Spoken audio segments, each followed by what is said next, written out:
I've always been someone who likes routine. I'm the type of person who finds comfort in the predictable, especially when it comes to the simple tasks of life. Mowing the lawn, for instance, has always been an act of calm for me. But this year was different. The weather was anything but predictable, with an unusual mix of rain and warmth making it necessary to mow earlier than usual. The unpredictability of spring's weather had me out on the grass cutting it before I had planned to, even though last year, this same time, a blizzard had thrown everything off balance. It seemed like a small sacrifice compared to dealing with snow again. After the madness of tax season at work, all I wanted was to enjoy a quiet moment outside. The unpredictable weather at the end of spring had me mowing the lawn earlier than usual this month, especially with the unexpected rain and warmth. Last year, we had a blizzard around this time, so mowing early seemed like a small price to pay to avoid snow. Now that tax season was over, I was just happy to be outside. My backyard slopes down to a stream and woods, and the basement is exposed in the back due to the leveled front yard. This setup makes it convenient for me to store lawn equipment in the basement. After mowing, my grass allergies had me eager to shower. As I reached the top of the stairs, I overheard my wife, Ashley, talking to her friend, Nicole. It wasn't unusual for them to chat, but what I heard made me stop in my tracks before opening the door. I'm Robert Crane, but most people call me Bob. Back in college, I earned the nickname Hogan, after the actor from Hogan's Heroes. I graduated with an accounting degree, passed my CPA exam quickly, and now manage a team specializing in forensic analysis for a large Philadelphia firm. My work even took me to consult with the FBI. I met Ashley in our junior year. She was studying political science and business, planning on going to law school. She had this striking presence, tall, slender, and with long strawberry blonde hair that drew me in immediately. We didn't end up in the same classes, but after about a month of getting up the courage, I finally talked to her. We started chatting, and before long I asked her out for coffee after class. We spent the next 2 years of college together, hardly ever apart. Our parents weren't thrilled at first, but when we moved in together during senior year, they saw how serious we were and eventually accepted it.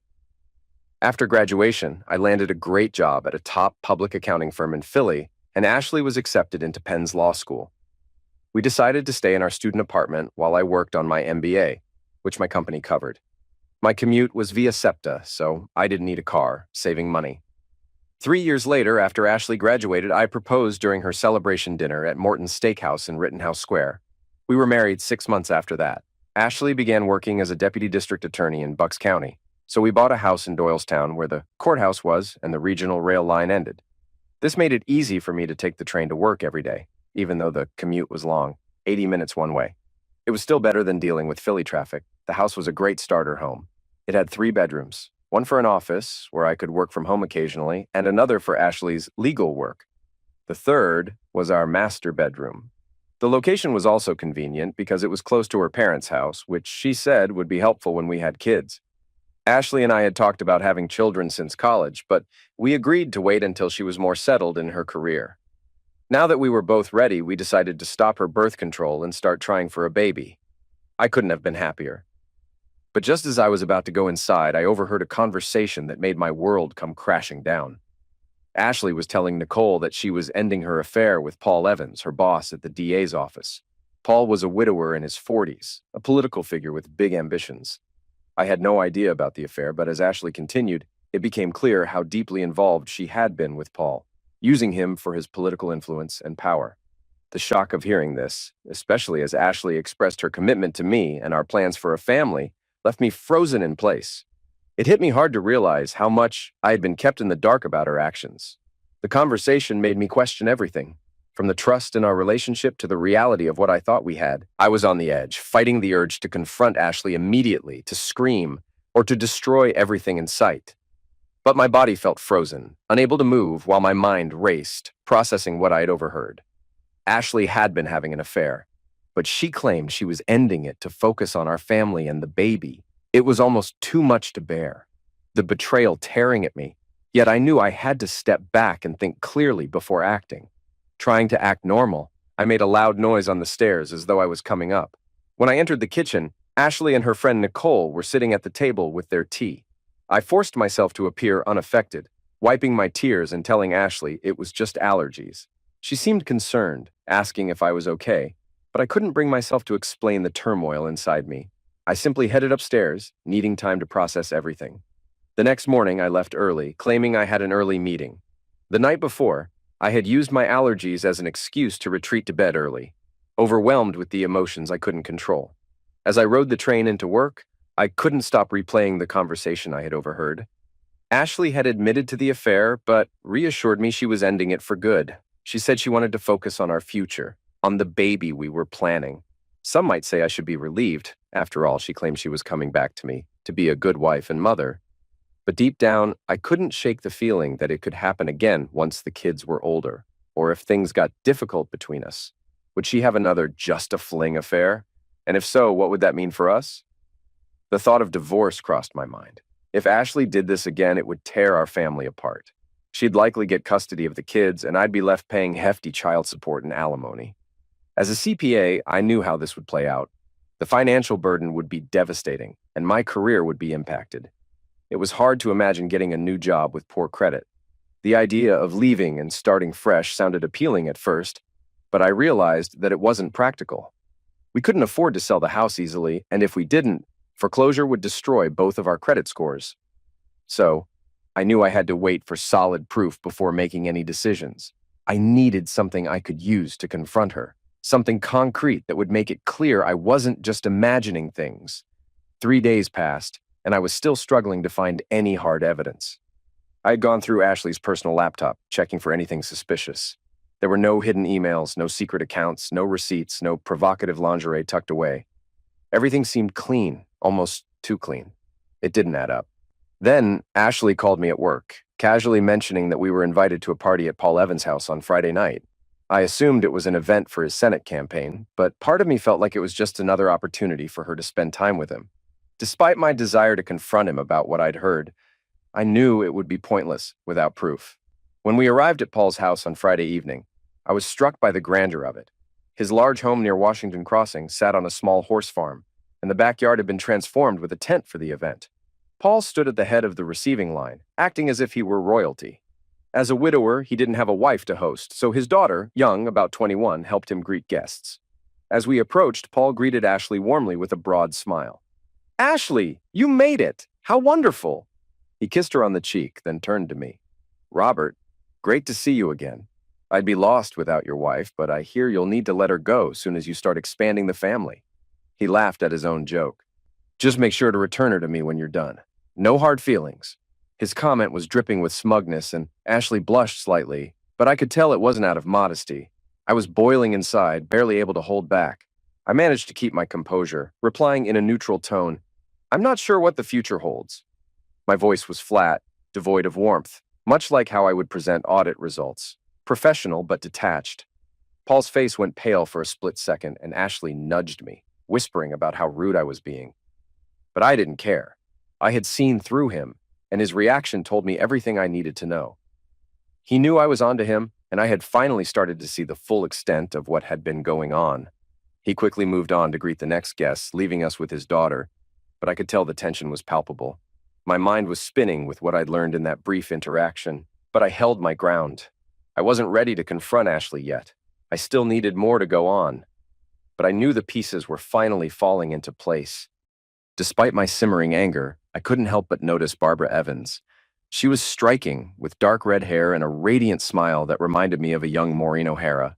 While Ashley had a graceful ballerina look, Barbara was the picture of a swimsuit model, perfect skin, a healthy figure, and a presence that would make any photographer swoon.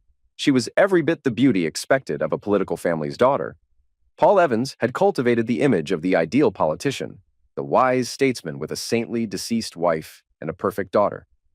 His wife's death from cancer only solidified his image, while Barbara seemed to fit the role of the perfect political princess, smart, beautiful, and poised for success. She was a senior at Penn, involved in gymnastics and cheerleading, and planning to audition for the Eagles cheerleading squad. The Evans family was precisely the kind of people the media loved.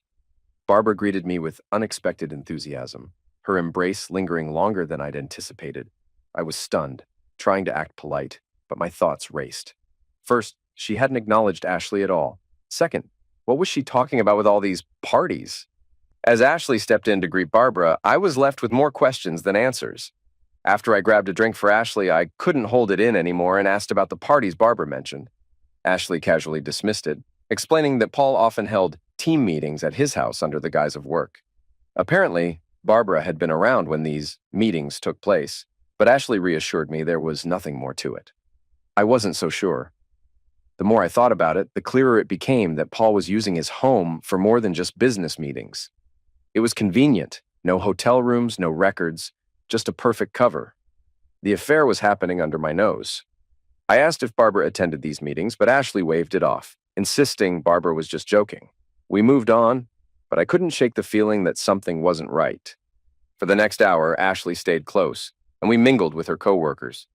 Some of them mentioned our plans to start a family, which felt a little too familiar. Why did everyone know about it? It seemed odd that so many people were in the loop. An hour later, Paul Evans gathered everyone's attention for a campaign announcement. His daughter stood beside him, smiling. It was clearly a big moment, and local press was already documenting the event. Despite the political excitement, I couldn't focus on anything but the gnawing suspicion growing inside me. The party continued, but I was disconnected. My mind raced, trying to piece together the clues. About 90 minutes later, Margaret Williamson, the first assistant district attorney, came over to say that Paul wanted to meet with his staff. Margaret was the backbone of the office, tough, respected, and reliable. She'd been married for decades to a man who'd supported her career, and their relationship always seemed like a model of loyalty and stability. I admired them both. Margaret apologized for taking Ashley away, explaining that Paul wanted to discuss office organization after his campaign speech. The two of them left, and I was left alone. I stepped away from the remaining guests and made my way to the far side of the large pool. A wicker swing chair, partially in the shadows, offered a quiet corner where I could collect my thoughts. It was a secluded spot, visible enough to be noticed, but hidden enough to give me some peace. Within minutes, I wasn't alone anymore. A soft voice broke the silence. "So, this is where you're hiding." I glanced up, surprised to see Barbara Evans slipping into the wicker swing beside me. She positioned herself slightly to face me, without me having to say anything. Her black dress clung to her figure, subtly highlighting her toned legs and body, which made her look both alluring and innocent. The fact that I was noticing this so closely only underscored the state of my mind. Distracted, confused, and overwhelmed by everything I was trying to process. Barbara seemed to sense my unease. She commented that I seemed like I was carrying a heavy burden. I didn't want to talk about my personal issues, especially with the daughter of my wife's lover, no matter how attractive she was. I gave a half-hearted excuse about work, mentioning the audits at the office, hoping it would steer the conversation away. But Barbara, surprisingly, leaned in with genuine curiosity, telling me that she'd just finished an accounting course where they discussed forensic accounting. She said she found it fascinating, how forensic accountants sift through mountains of information to find hidden patterns, almost like detectives. That caught me off guard, especially considering everything else going on in my mind. I asked her if she was serious, not quite believing that someone so young would be into such a specific field. Barbara explained that it wasn't glamorous, but it was like solving a puzzle, one where people try to hide the pieces. But the truth eventually comes to light. I agreed with her, but didn't expect her to have such an in-depth understanding of the subject. As she went into more detail, I found myself surprisingly impressed. I had interns who couldn't articulate these concepts as well. For a moment, I pushed my anger and frustration aside, focusing on her words, and allowed myself to slip into a more professional mindset, like a mentor. It felt like a small escape from the emotional turmoil I was drowning in. When I complimented her on her understanding of the subject, Barbara blushed slightly, and for a second, the glamorous image of her faded, revealing a young woman who was genuinely pleased by the praise. Barbara then shared that she had been thinking about joining the FBI after graduation, though her father, Paul Evans, wanted her to pursue a career in law, either as a prosecutor or at one of his friends' law firms. I encouraged her to follow her own path, not just her father's, though deep down, part of me felt a bit of satisfaction at the thought of disrupting Paul's carefully crafted plans. I also mentioned that I'd worked with the FBI on cases where criminal activity had been uncovered through audits, and they were always professional. Before Barbara could respond, Ashley emerged from the shadows, lightheartedly asking where I had been hiding. She playfully questioned if I was up to any mischief. Barbara, without missing a beat, smiled and explained that we were just talking about my job and how she had recently studied accounting in school. Ashley, clearly proud of me, shared a story about how I'd once uncovered an employee embezzling funds. She told Barbara that I had managed to trace the employee's actions to transfers made during a time when the boss was away, and how, even though most people would have stopped there, I dug deeper and practically did the DA's job for them. Her pride in my work caught me off guard, considering the state of our relationship. How could she be so loving and supportive of me while carrying on a 6-month affair with Paul? Ashley must have noticed the confusion in my eyes because she asked what was wrong. I just brushed it off, claiming I was thinking about a problem. She immediately moved on, telling me excitedly that she'd been offered an administrative role before going on maternity leave, which would allow her to work closely with Margaret. For a brief moment, I felt relieved at the thought of her moving away from Paul. But that relief was short-lived. Ashley continued to talk about the role, mentioning that she'd need to travel occasionally to deliver sensitive documents to Paul during his campaign. While she insisted she wouldn't be involved in the campaign, she seemed to relish the idea of seeing the behind-the-scenes action. My heart sank. If she did get pregnant, how could I be sure the child was mine? Paul and I looked so alike. It would be nearly impossible to tell without a DNA test. The anger that had been simmering inside me started to boil over, but I forced myself to remain calm. This wasn't the moment to lose control. As Barbara and Ashley continued to chat about her new role, I slipped away into my thoughts. I needed to come up with a plan, a way to deal with Paul's influence and everything that had been building up. I couldn't just let this slide, but I had no idea where to start. The weight of the situation was suffocating, but I knew I had to act. 2 days later, I had my answer. My assistant interrupted my thoughts, announcing that my 4 o'clock appointment had arrived. A small glimmer of hope sparked within me. Maybe this was the break I needed. I checked my Outlook calendar and saw that I didn't have any appointments scheduled for the afternoon. But before I could even process that, Barbara Evans walked into my office. Her long, dark red hair cascaded over her shoulders, and she was wearing a light sundress that clung to her legs in all the right ways, accentuating her figure. The dress was modest in the front, with no cleavage showing, but the fabric hugged her body suggestively. It was the kind of look that was both alluring and innocent, and I found myself speechless as I watched her walk in. She greeted me, saying she had told Mary we were meeting to talk about her career and how Ashley worked for her father. I stood up politely, offered her a seat, and told her I was just working on some reports. After we exchanged pleasantries, I asked what she wanted to discuss. Barbara's usual cheerfulness quickly faded as she mentioned she knew about the affair between her father and my wife. Her directness took me by surprise. She went on to explain that she had discovered the affair a few months ago when she came home early from a lunch with a friend. She wasn't expecting to find anything out of the ordinary, but instead, she found her dad and Ashley in a compromising situation in the hot tub at their house. She'd taken photos, even capturing images of them running back into the house without clothes, in the snow. She also had video footage from the security system her father had installed at the house. Barbara handed me an envelope with the photos and a thumb drive containing the video footage, offering me everything I needed for the divorce and to bring her father down.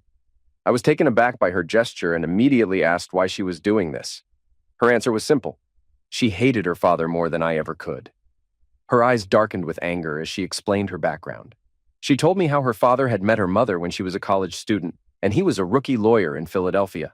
Her mother had come to the U.S. from Ireland to escape the violence of the Troubles, having lost her wealthy family in Londonderry. Her mother had been involved in an abusive relationship before meeting Barbara's father. He had been assigned to her case after her mother had ended up in the hospital after a beating, and he sent the abuser to jail. Less than a year later, they were married. Barbara went on to explain how her father had always been driven by ambition. He got a beautiful, exotic woman to marry, and her mother found in him a strong man who could protect her from the abusive men of her past. But as Barbara grew up, she began to realize that she wasn't her father's daughter so much as she was a tool for his political ambitions. She was pushed into gymnastics, which her father believed would elevate his status if she made it to the Olympics. When that didn't work out, he pushed her into cheerleading, the quintessential all-American girl. Barbara confessed that by the time she was 16, she realized she was nothing more than a pawn in his larger plan. Her mother had figured it out too, but being a staunch Catholic, she couldn't bring herself to divorce her husband, despite knowing he had been unfaithful since the beginning of their marriage. Barbara reflected on how her mother had likely undermined her cancer treatments, either intentionally or subconsciously, out of a desire to escape her life. She told me how, after her mother passed away, Her father kept his infidelities hidden until she went off to college. That was when the meetings at their house began, under the guise of business or charity work. Barbara knew he was having affairs with other women, some of whom were involved in the same charity work as he was. One of these women even believed she was in love with him and planned to leave her husband for him. I asked if Ashley believed she was in love with her father, but Barbara shook her head. She didn't think that was the case at all. To her, Ashley was drawn to the power dynamic. Barbara had overheard her talking to her father about a meeting with a senator and how excited she was when she got back to Doylestown. It was clear that Ashley wasn't interested in a real relationship. She was in it for the thrill of being with someone powerful. Barbara's words were a revelation, and it was clear that she was offering me this information not out of spite, but because she felt a deep sense of injustice and wanted to take her father down. She had grown up in a household full of manipulation and deceit, and now she was determined to stop it from affecting anyone else, even if it meant helping someone who was going through the same turmoil. In the end, Barbara's feelings of betrayal were too deep to ignore, and I understood that she wasn't just handing me this evidence for my own sake. She wanted me to expose her father for the man he truly was. Her comment hit hard, and I couldn't help but wince. I recalled that night vividly, coming home to a wife full of passion, a night that had felt so deeply connected. Now that memory felt off, tainted by the realization that she might have had someone else in her mind. Barbara's goals were clear. She wanted to help me leave my unfaithful wife and destroy her father's political career. She was determined, so much so that she'd considered taking the scandal public, but feared the backlash due to her father's powerful connections. Still, she was confident that if we worked together, we could make them pay. I asked her about her finances, and she explained that her mother had left her a trust fund, enough to cover her schooling and then some. She could even pursue an MBA without worrying about money. Then, I asked why her mom didn't just leave her father for Ireland, where he couldn't control her. Barbara hesitated before revealing her mother's strict upbringing, raised in a Catholic environment where divorce was unthinkable. In the end, Barbara believed her mother's death wasn't just a tragic choice, but more of a loss of will to live, driven by her unyielding faith. Barbara was sincere. It was clear her mission to ruin her father's career was no bluff. She was deeply committed, and there was no sign of manipulation. If Ashley and Paul were to strike at me, it would be through the courts, not through covert schemes. This kind of underhandedness seemed to be the last resort of someone as desperate as I was. A plan began to take shape. I'd need Barbara's help with a few things, and her determination would show me just how far she was willing to go. I agreed to work with her, setting one condition. I didn't want to use the photos of my wife's affair or drag her father into the divorce. I had no interest in becoming the disgraced husband in a public scandal. Instead, I wanted to quietly dismantle her father's influence, leaving me to handle my divorce in peace. Barbara was surprised by my approach, but quickly shifted to a calculating smile. She was in. I laid out my strategy. I needed access to her father's financial records, both personal and related to his campaign. I'd take a page from history. Capone was taken down through tax evasion, and I was confident I could find something in his files. If not, I had other ways to make evidence. Barbara wasted no time. Over the next few days, she set up a keylogger on both her father's laptop and desktop, then backed up all his data. She also rigged the security system to upload footage to a cloud server overseas.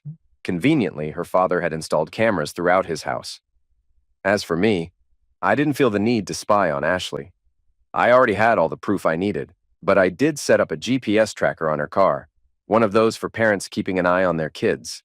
It could track her whereabouts more precisely, just in case. The next day, I pretended to hurt myself to avoid intimacy with Ashley. I never thought I'd need an excuse for this, but after discovering Paul's infidelities, I couldn't take any more risks.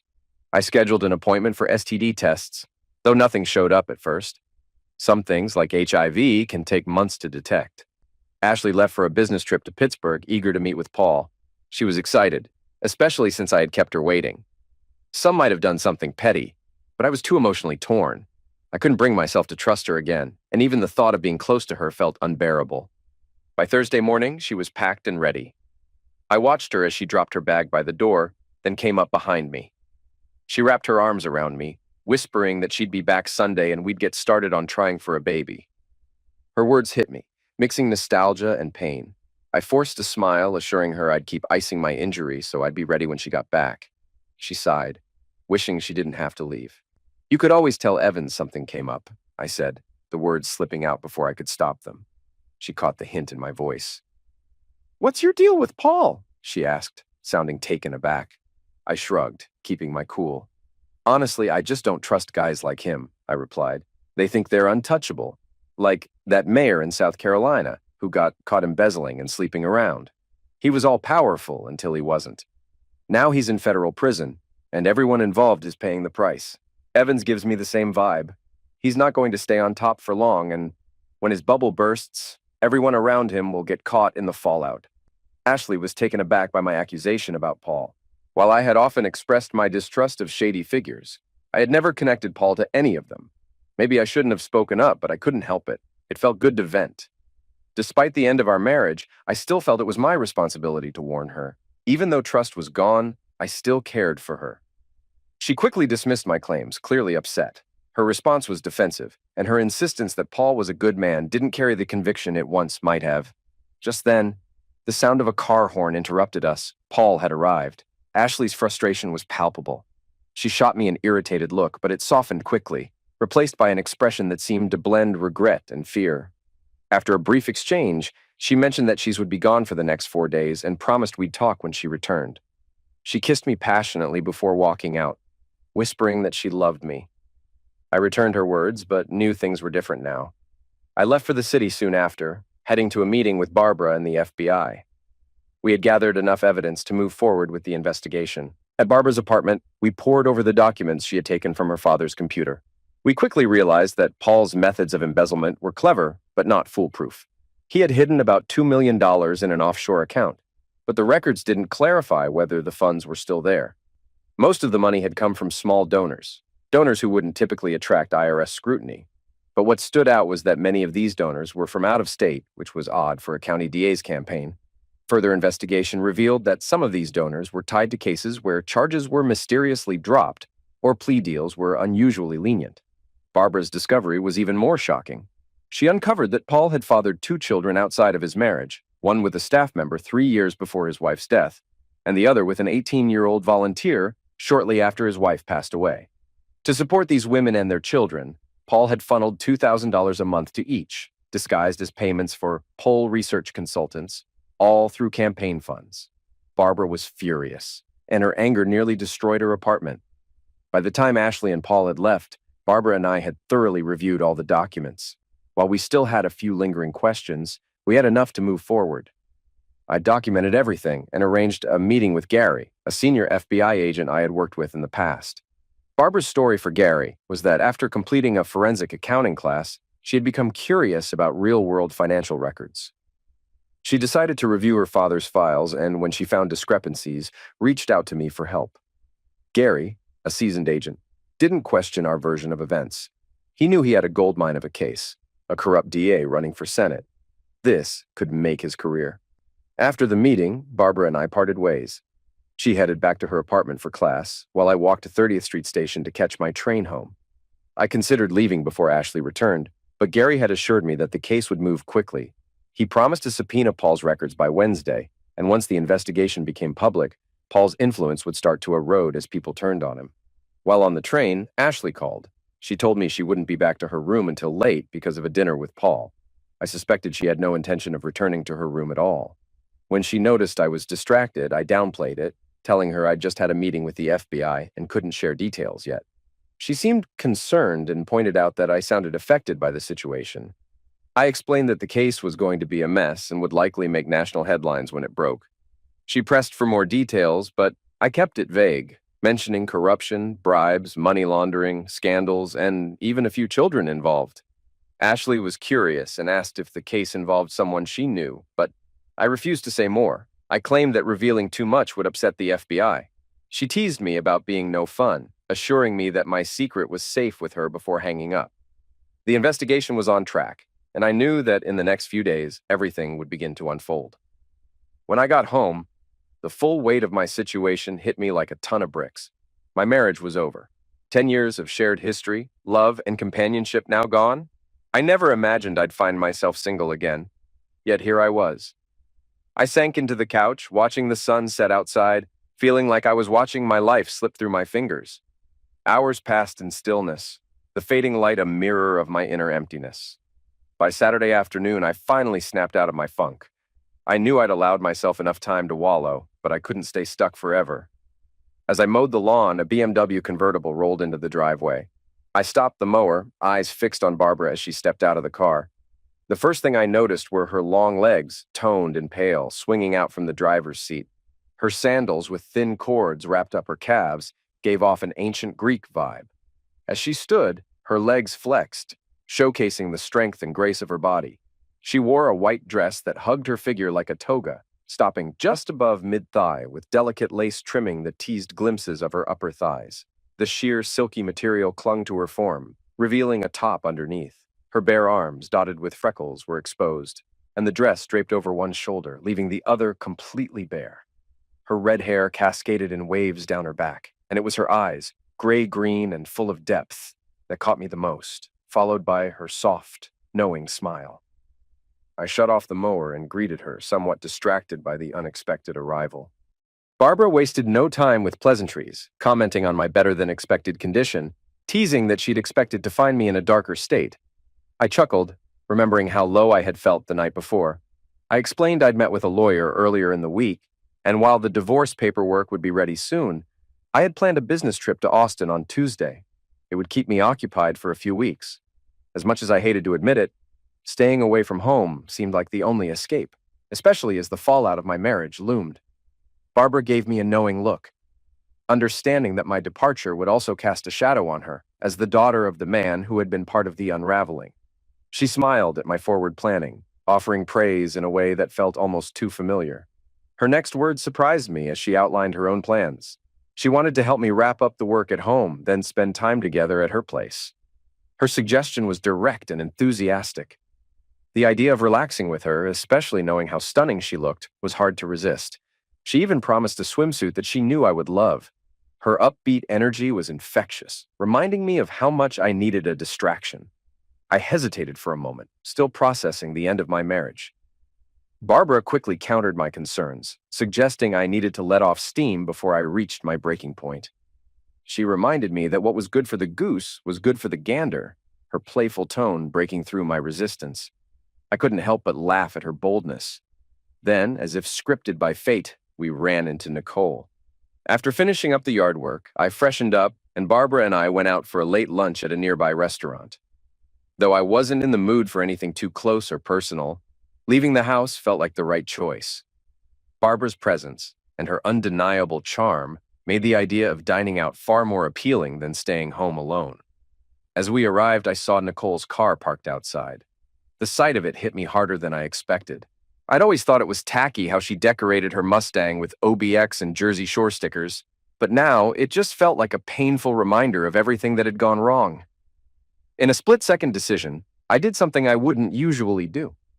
Instead of suggesting we eat elsewhere, I wrapped my arm around Barbara and guided her inside without a word.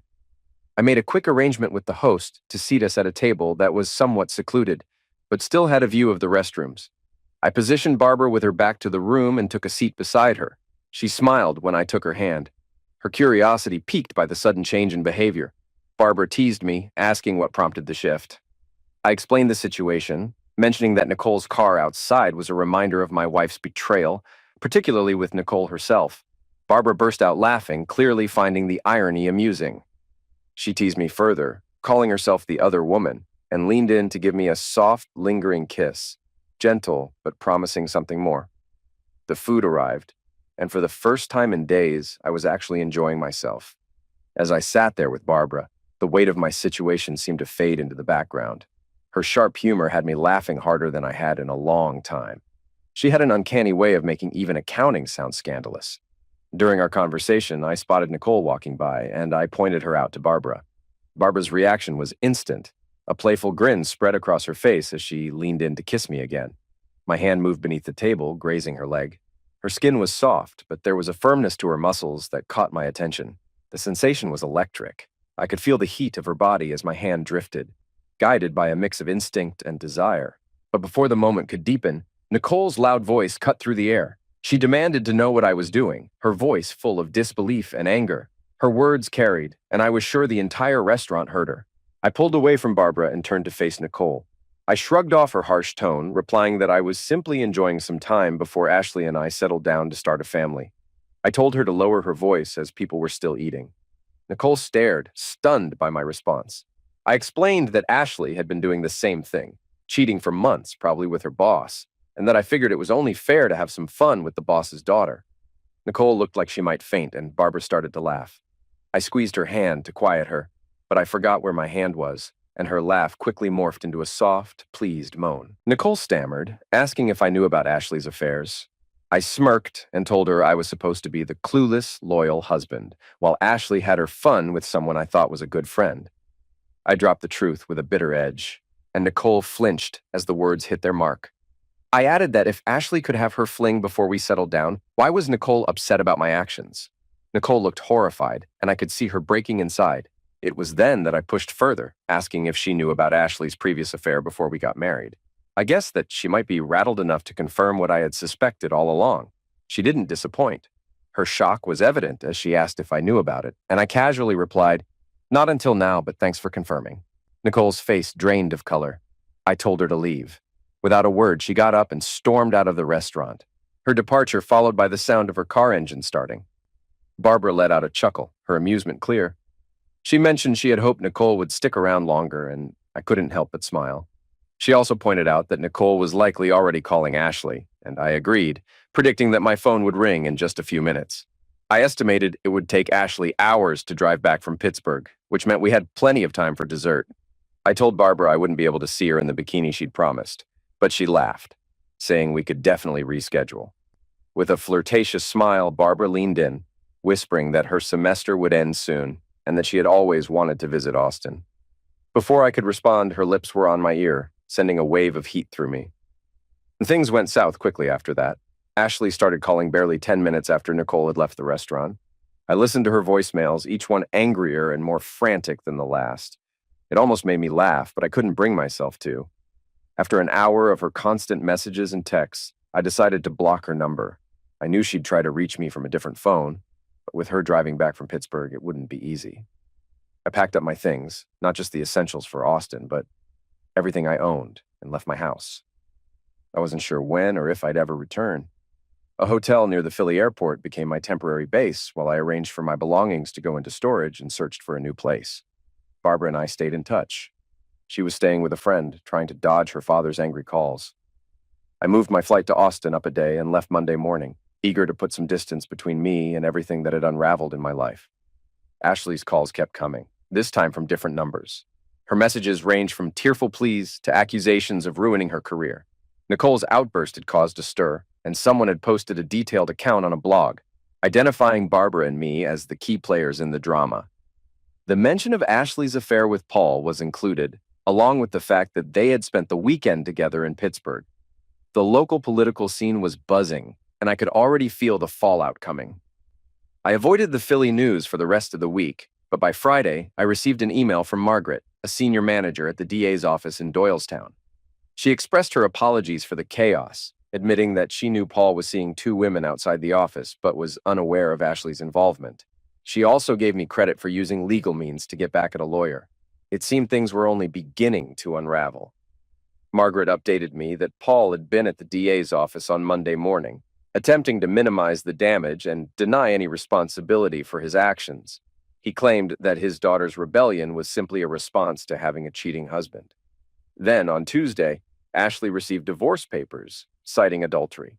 The envelope included photographs, DVDs, and a letter from me. Upon reading my note, Ashley's horrified scream echoed through the office, and within moments, Margaret and two others rushed in. Ashley sat there stunned, her body slumped in the chair. Margaret, glancing at the photos scattered across the desk, could only watch in silence. My letter explained that I hadn't had an affair, but I could no longer stay married to someone I didn't trust, especially after discovering her past infidelities. The DA's office saw little productivity that day. The next day, as Margaret was in Paul's office for a meeting, 4 men in suits suddenly walked in. Paul yelled at them for interrupting, but one of the men calmly informed him he was under arrest. Margaret later said Paul was completely stunned when they handcuffed him and let him out of the office. The scene outside was chaotic as they paraded him through the courthouse, passing reporters who had clearly gotten wind of the arrest. I owed Gary a drink for that. In her email, Margaret apologized for the disruption in the office and offered her help, saying I didn't deserve to be caught up in such a mess. While part of her message was no doubt an attempt to manage the fallout, I believed Margaret had remained the principled and professional person I had always respected. My attempt at a quiet divorce was ruined by a reckless, impulsive decision I made at the restaurant with Nicole. The media picked up on Paul's arrest immediately, and the charges against him became a sensational story. As I had told Ashley, this whole affair was like something out of a summer thriller. Lies, betrayal, revenge, and drama. News outlets devoured it, and it was quickly broadcast across 24-hour networks. Since I was out of town, I managed to avoid the worst of it. Reporters hadn't tracked me down yet, as I'd checked into a second hotel 10 miles away from my work itinerary's listed location. Though I was relatively safe, I couldn't avoid the fact that reporters were still camped outside my house, waiting for a glimpse of me. Since Ashley wasn't leaving, they focused on her family instead. Barbara had it the hardest, being branded as the daughter who turned in her own father. Despite her exams, the media found her quickly, and it became impossible for her to stay out of the spotlight. The school eventually intervened, removing reporters from campus after they caused too much disruption. It also helped when the two women who had children with Paul came forward, seeking their moment of fame. Once Barbara finished her final exam, she quietly left campus, heading straight for the airport. The media was disappointed but unsurprised when she didn't attend the graduation ceremony. As time passed, the story became a background topic for the press. It resurfaced when Paul's trial began, but he pled guilty to multiple charges, resulting in a 20-year federal sentence. Fortunately, his guilty plea spared Barbara and me from the need to testify. After that, the media moved on, and the public shifted their attention away from all of us. Surprisingly, despite all the media attention, my divorce moved forward with minimal resistance. Ashley signed the papers just 4 days after receiving them. In her letter, she apologized for everything that had happened between us. Though she was furious at first and swore she would never forgive me for my infidelity, the reality that she was the only one who had been unfaithful made her realize the hypocrisy of her anger. She accepted the 50-50th split offer and expressed a desire to meet in person to apologize when the time felt right. She ended her letter with a note saying she would always love me and wished me the best. I later learned from her mother that Ashley had left her job and moved to the Midwest to live with an aunt. Bringing Paul down had a positive impact on my career. The FBI publicly credited me with uncovering key details in Paul's records, and while I kept a low profile, I poured my energy into the Austin case. Not only did I help uncover the embezzler they were after, but I also identified a second, previously unknown suspect. My firm recognized my hard work by promoting me to lead a team dedicated to white-collar crime. Someone even jokingly dubbed the group Hogan's Heroes. The cherry on top was getting an assistant, a recent college grad eager to get into forensic accounting. Having her around made the late nights more enjoyable, and of course seeing her swimsuit lying on my hotel room floor didn't hurt either. After everything that had unfolded, I felt a mixture of relief and unease. The pieces of my life had shifted, and I was left standing amidst the ruins of what once seemed so stable. My marriage to Ashley, which had once been filled with dreams of children and shared futures, was now nothing more than a shattered illusion. But life, as it often does, moved forward. The truth had surfaced, and with it, the weight of what had been hidden for so long. I couldn't deny the sense of freedom that came with the end of that chapter.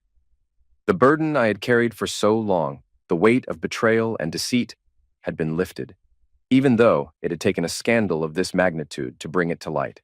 My work, which had always been my escape, had been a constant source of strength throughout this turmoil.